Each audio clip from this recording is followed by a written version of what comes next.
अस्सलाम वालेकुम dear students. आज के इस लेक्चर में मैं स्क्वायर रूट मालूम करने का तरीका बताऊंगी एक डेसिमल नंबर का प्राइम फैक्टराइजेशन से। प्राइम फैक्टराइजेशन मेथड से कैसे मालूम करते हैं। तो मैंने यहाँ पे एक नंबर ले लिया है 12.25। इससे पहले मैं इससे रिलेटेड डेसिमल नंबर के काफ़ी ज़्यादा क्वेश्चंस और एग्जांपल्स करवा चुकी हूँ। तो आज जो मैंने क्वेश्चन करवाना है ये है 12.25। इसका हमने मालूम करना है स्क्वायर रूट। अब इसका स्क्वायर रूट निकालेंगे। स्क्वायर रूट निकालने से पहले हमें इसका ये डेसिमल ख़त्म करना है, यानी कि ये पॉइंट ख़त्म करना है। तो हम ये पॉइंट ख़त्म करके इस नंबर को लिखेंगे। पॉइंट ख़त्म करने का तरीका क्या होता है कि उस नंबर को फ्रैक्शन में कन्वर्ट कर देते हैं, बटे में कन्वर्ट कर देते हैं, पॉइंट की जगह पे लगा देते हैं 1 और उसके बाद जितने भी नंबर होते हैं उतने यहाँ पे ज़ीरोज़ लगा देते हैं। तो मैंने यहाँ पे 2 नंबर थे, पॉइंट के बाद यहाँ पे 2 ज़ीरो लगा दिए हैं। तो अब ये वाला इसका डेसिमल ख़त्म हो गया।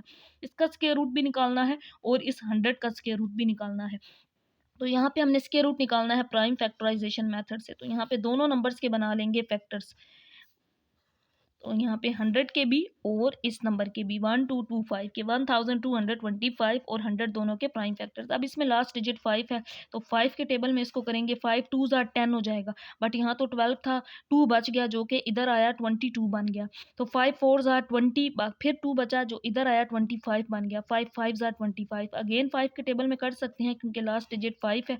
5 4 ज़ा 20, लेकिन 4 बचा इधर 45 बन गया। तो 5 9 ज़ार 45, 7 7 ज़ार 49 होता है और 7 1 ज़ार 7। तो ये इसके प्राइम फैक्टर्स जो हम इसके स्क्वायर रूट में लिखेंगे।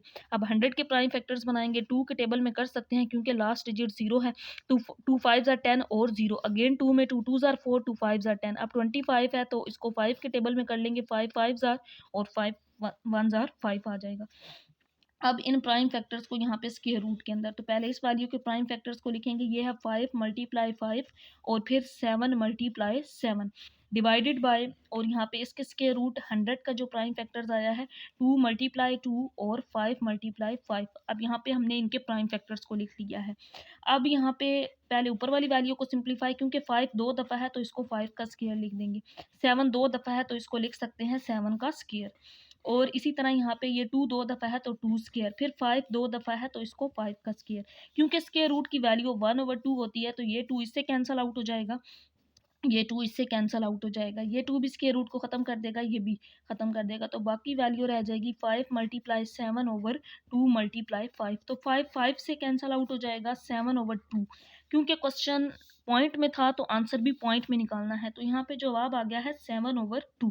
अब हम इसको डिवाइड करके डेसिमल में ही आंसर लिखेंगे, पॉइंट में ही। 7 को अंदर ऊपर वाली वैल्यू को नीचे वाली वैल्यू पे डिवाइड। 2 3 ज़ार 6, 7 में से 6 तो बाकी 1 रह जाएगा। अब 2 से तो 1 छोटा है, यहाँ पॉइंट लगाएंगे और यहाँ पे 0 लगाएंगे। 2 5 ज़ार 10, तो डेसिमल में इसको डिवाइड करने से इसका आंसर आ गया है 3.5। तो ये स्क्वायर रूट है इस वैल्यू का 12.25 का, पॉइंट में ही स्क्वायर रूट का आंसर है 3.5।